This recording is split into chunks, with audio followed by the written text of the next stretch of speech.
First of all, everybody, I'm Marquise. Y'all all know me. Okay, so we're going to start from scratch. Like I said, a couple of weeks ago, me and my man Wes Fresh, we had a conversation along with another brother about what real hip hop culture is and what it isn't. And we also discussed that is, and it made me think about, is rap a young man's game? So, but Rodney C, since you was there, real quick, you know what I mean. I want you to give us a little, just a little history of yourself, and talk about what hip hop culture really is, and then we'll piggyback off of that because you was there, so you got to start it off. Okay. Well, it's a pleasure to be on this Zoom call with all of you guys. My name is Rodney Stone. I'm one half of the original Double Trouble. I was featured in the very first hip hop, breakdance, and graffiti movie ever created. It was called Wild Style. It's considered the Bible of hip hop, opened the doors for all the movies and things going on today. In addition to that, I'm 1/5 member of the Funky Four plus one more and the Funky Four plus one. We were the very first hip hop group from the Bronx, New York, to get a legitimate record deal. We were the very first hip hop group with a female. Her name is Sha Rock. She is the first female of hip hop. And we were the very first hip hop group to do national television. We did Saturday Night Live with Deborah Harry on Valentine's Day, 1981. So that's some of the stuff that I've done. VH1 did hip hop honors in New York for a couple of years. Okay, me and my man was walking down the street. My man spotted T.I., right? My man got real excited. He was like, yo, there go T.I. Now, how do we know T.I.? Because of the visual aid, right? We know him because he's on video, he's in movies, he's, you know what I mean? Visually, you know who T.I. is, right? Our day, we didn't have the visual aid, right? So if you don't know us personally, you don't know what we look like, right? Okay. My man seen T.I., my man, he nudging me, say something to him, right? So I said, yo, what up, T? And he said, what's up? You know what I mean? So I said, let me ask you a question. And he said, what's up? I said, what you know about, old school hip hop, right? Classic old school hip hop. That man turned around, he looked me up and down like I owed him money and said, I don't know nothing because I wasn't there. And he turned around and walked away. My man got heated. Yo, I said, listen, why you gonna get upset with him for not knowing what you think he should know? Now, why he don't know? Because hip hop is the only culture of music where we don't teach our young. Now, the brother was talking about rock and roll, right? And how those artists at 70 still making money. The reason why is because they teach, whoever supports, teach their children and their grandchildren. So if you go to one of them concerts, it's going to be grandchildren there and it's going to be grandparents there. And they're going to be telling their grandchildren, this is why you need to support this group because this is, why it's important. And for whatever they telling them, that's the support. So they never lose their base. They always got a base. Not with hip hop. We only want to know what's happening right now. You know what I mean? That's what we I was talking to this young lady, right? And I said, at the time, my record was 39 years old. My first record was 39 years old. It's 41 now, going on 42. And I said to her, my first record is 39 years old. And she said to me, you know what? And everybody 39 years old and under don't know who you are. It hasn't actually changed. The only time somebody older than a teen could get in the game is if they've never been in the game. And once they get out and they put out a record and the world finds out, oh, this guy is 40 years old. It ain't the same. They don't keep following. They end up losing, you know what I mean? So like your man, Rick Ross. Now, Rick Ross is all right. He ain't one of the greatest rappers, you know what I mean, to do it, but he's smart enough to produce other people. Why? Because hip hop is a team thing. And what did he do? He started producing people who was younger than him, that audience would gravitate to. So that's basically my point. And that's something that we need to probably discuss, talk about. How can we make hip hop from the 70s and 80s relevant now in 2021? What can we do? They'll go back and they'll go back on YouTube, listening to this music. They'll go back to wherever they got, then they'll do their homework. That's the problem. We not educating them to the culture or to the music industry when it comes to this older music. See, and that's only if they're real connoisseurs. You know what I mean? Because everybody is not interested in how it started.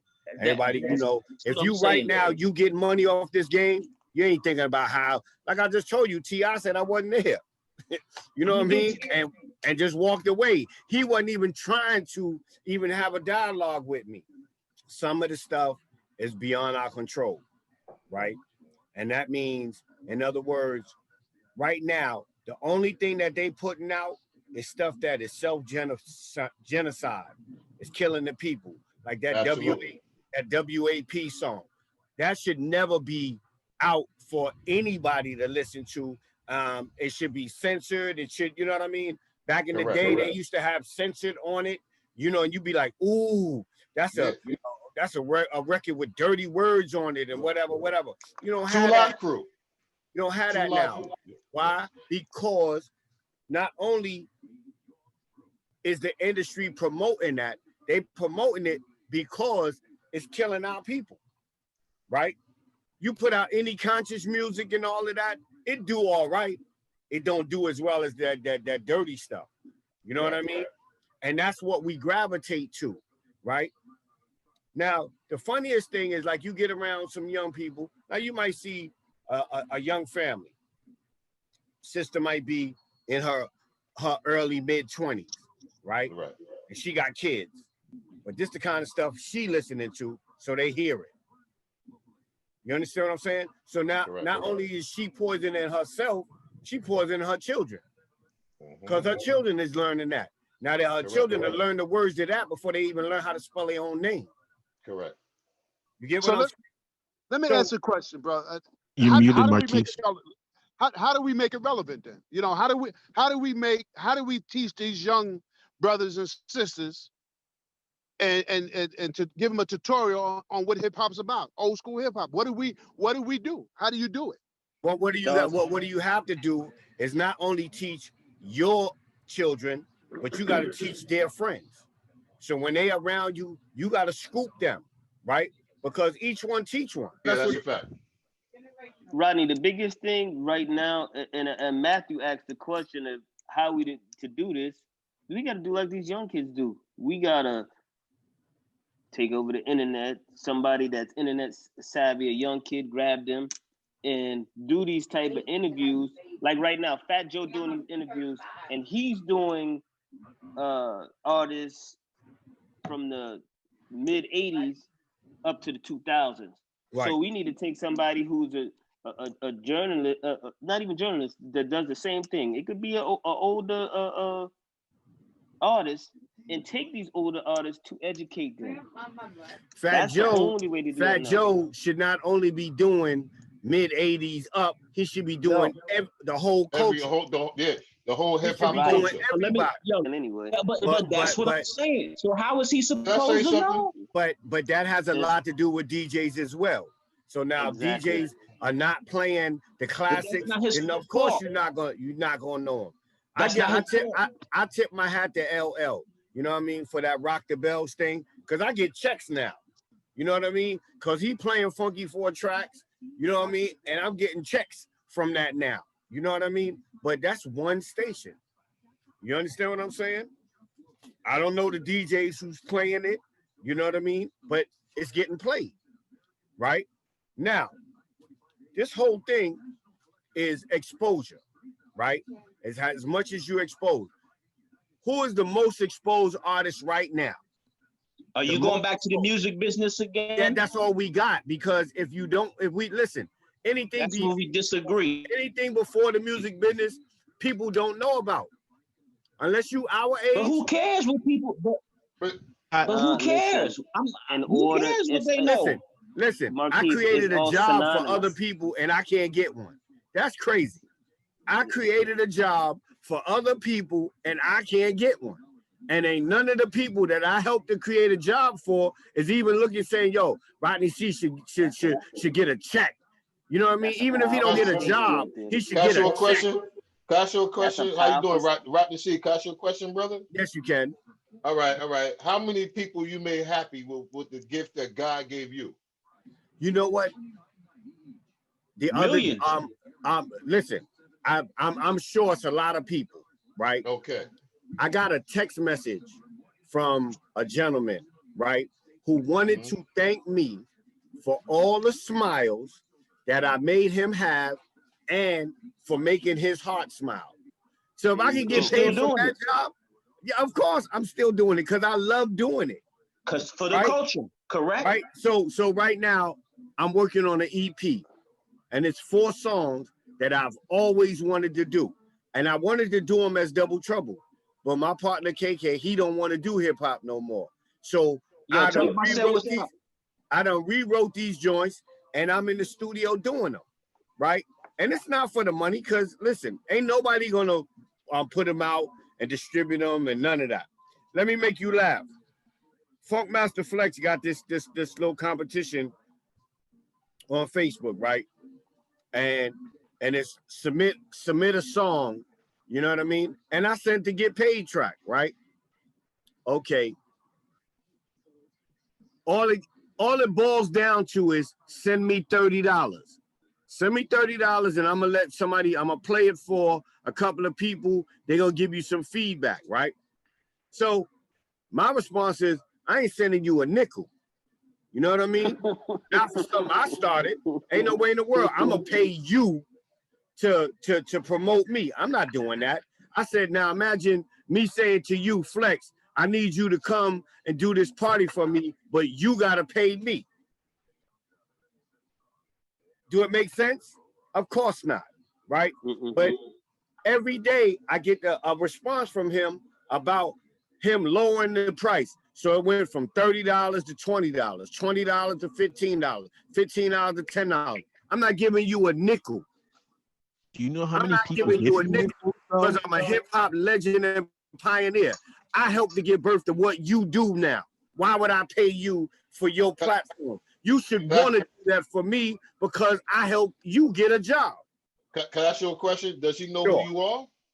Of course he do. Come on, man. Of course he does. Don't. Man, he used to carry records for So why would you want to deal with, why would you want to have anything to do with him when he ain't show you no respect from the gate? No, I'm not saying that I want to.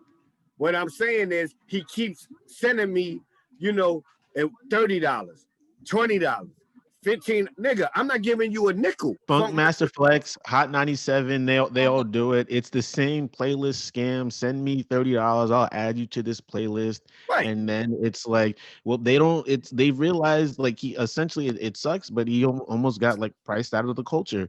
We don't need you to make those hit records you do if we've got 500 kids from Germany who want to be a rapper sending us $30 a month, like for Funk Master Flex or to hear their music. So we've been hijacked, man. Been infiltrated, hijacked. It's been infiltrated. I mean, hip hop. It's been. We have to call a spade a spade. Right. I mean, so I'm saying, because that brother said he's a legend. If that was me, I'm bowing down. Give me whatever you got. All of them joints. I mean, on Saturday Night Live. You know what I mean? Man, they just don't know. Listen, we set so many precedents in the industry, but they don't know.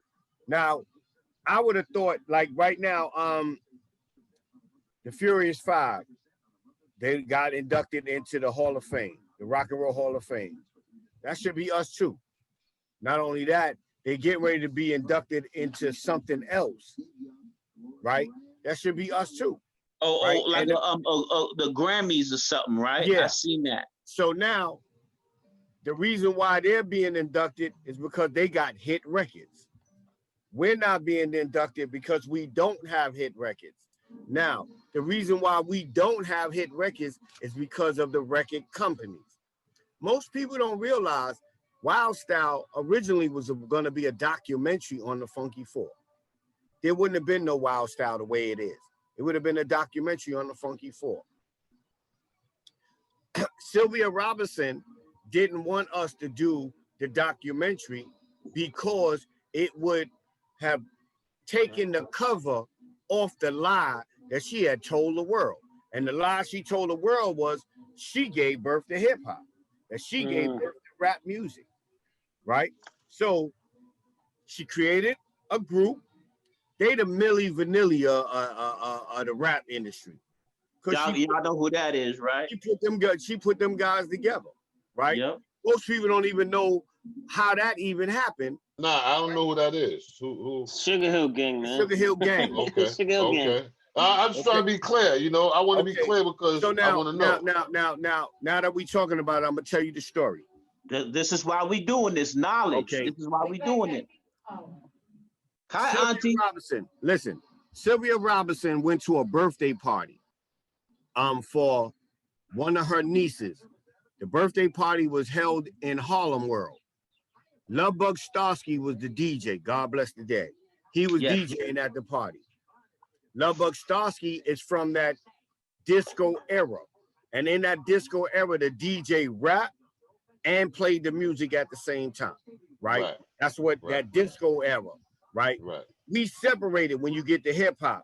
You get MCs and then you get DJs, right? Because all DJs couldn't rap while they played, right? And then somebody picked up the mic and talked for the DJ. That's what we did in the hip hop arena. Lovebug Starsky is playing at Harlem World, and he's playing Freedom. Dun, dun, dun, dun, dun, dun, dun, dun, dun, dun, dun, dun, dun. And he's doing his little, well, you know, whatever he doing, his little his little Lovebug thing, right? And Sylvia's looking at this dude in amazement, like, oh my God, that should be on a record, right? She went home and cut Freedom. So now, who ends up with the Freedom track? Grandmaster Flash and the Furious 5, right? After she cut the Freedom track, she approached Lovebug, tried to get Lovebug to sign to her, and he wouldn't. He wouldn't sign to her because he knew her history, and we didn't, right? Flash and them didn't either. But when she signed Flash and them, she gave them the Freedom track. Now, when Lovebug wouldn't sign,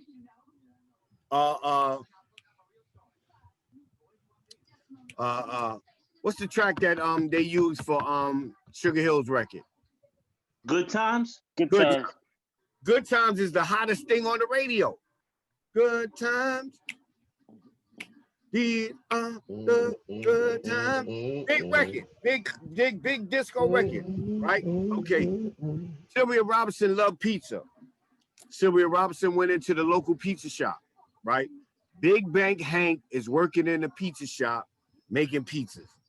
But Big Bank Hank is the bouncer at one of the clubs that the Cold Crush used to play at in the Bronx, the Sparkle, right?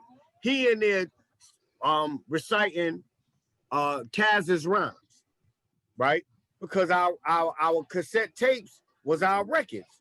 You buy a cassette tape, you gonna master that tape. You listen to it enough, you gonna learn all the words. He in the pizza shop making pizza, doing Kaz rhymes, and she heard him. She said, "Hey, you want to make a record?" What's his response? Oh yeah. Hell yeah. Hell yeah. Right? Okay. In the meantime, her son is going to school. Her oldest son, Joey, was going to school with Wonder Mike.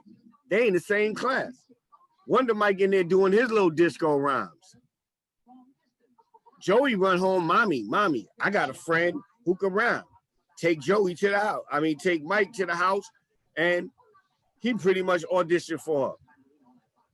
Master G heard through the grapevine that she was trying to make a rap record, and he had a little rhyme or whatever.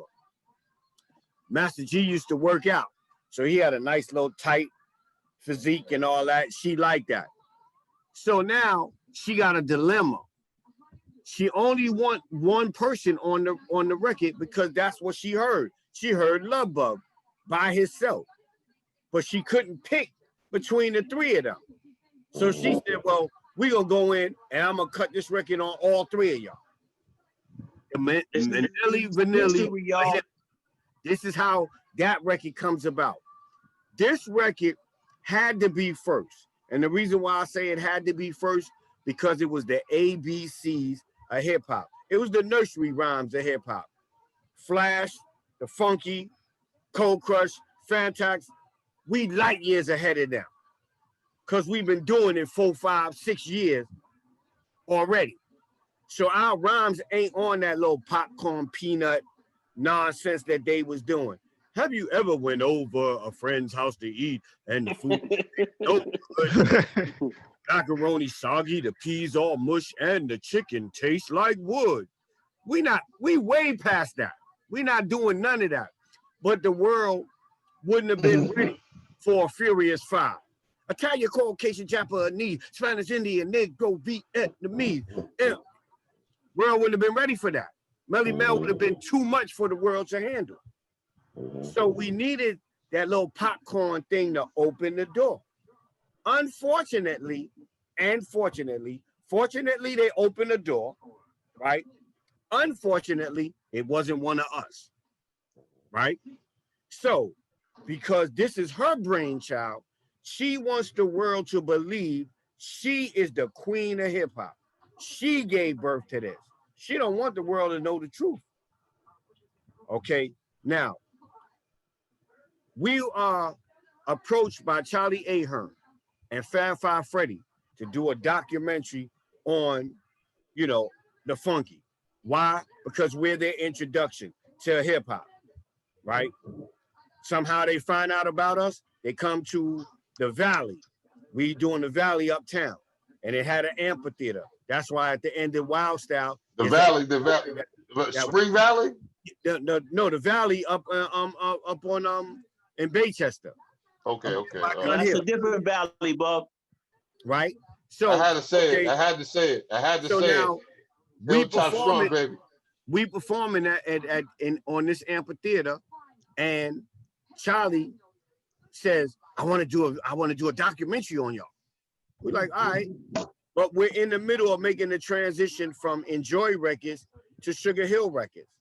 So by the time we get to Sugarhill Records, we signed everything: management, production, publishing, everything with Sugarhill. So we basically got our hands 360. We can't say if we can do this. They got to go through the label now, right? So they reach out to Sylvia and say, we want to do a documentary on the group, right? She said, nah, I don't want them to be in no documentary. Why? Because it would have unveiled that lie that she had been perpetrating, that she gave birth to this, because it would have let the world know that this thing had been going on way before the Sugarhill Gang came into existence. Charlie and Freddie want us to do this documentary so bad that they reach out to Blondie, right, the group Blondie, and ask Deborah Harry, could she allow us to be her musical guest on Saturday Night Live? This is what I told you earlier, S. Bird. She said yes, and they went back to Sugarhill and said, listen, if we get them on Saturday Night Live, will you let them do this documentary? She ain't stupid. She said, yeah, if you get them on Saturday Night Live, I'll let them do the documentary. We do Saturday Night Live, and then she say, nah, I don't want them to do the documentary. That's what broke up the group. You know what I mean? So she did everything in her power to keep that lie that she told to the world covered up. Everybody know the truth now, right? But it don't matter now, because she destroyed a lot of lives along the way, only because she wanted to be the queen of hip hop. She gave a deal to my ex-wife and her group, the Sequence. I was gonna ask you about that. South Carolina, right? Yo, tell them, let them know, Rock. It's relevant. S. Bird want to know. I know she want. Okay, my ex-wife she don't know right now, her name is Angie Stone. She's the R&B singer who is with a rap group called The Sequence, who comes out of South Carolina. It was called Funk You Up. And it went gold for them, right? But here's a rap group, right, And they wasn't really a rap group. They was a singing group that had rapping in their songs, right? And it went gold for them. So she in the process of making hit makers. She's a hit maker, right? The world, it's brand new to the world. But we've been doing it in New York for years. So what she had to do was she had to scout out everybody that could expose her lie.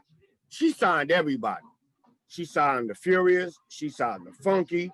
She signed Spoonie G. She signed the Treacherous 3. She signed the Crash Crew. She signed even a Spanish group, Mean Machine. Wepa, wepa. She was signing everybody just so that she could keep control of the media. Because as long as she had everybody sign to them, they can't do interviews or nothing without her permission. Right. So she monopolized the business. And at the same time, she destroyed a whole lot of lives. People say to me, well, you know, she's dead now and you should say something nice. And my thing is, you're supposed to say something good about the dead. She dead, good.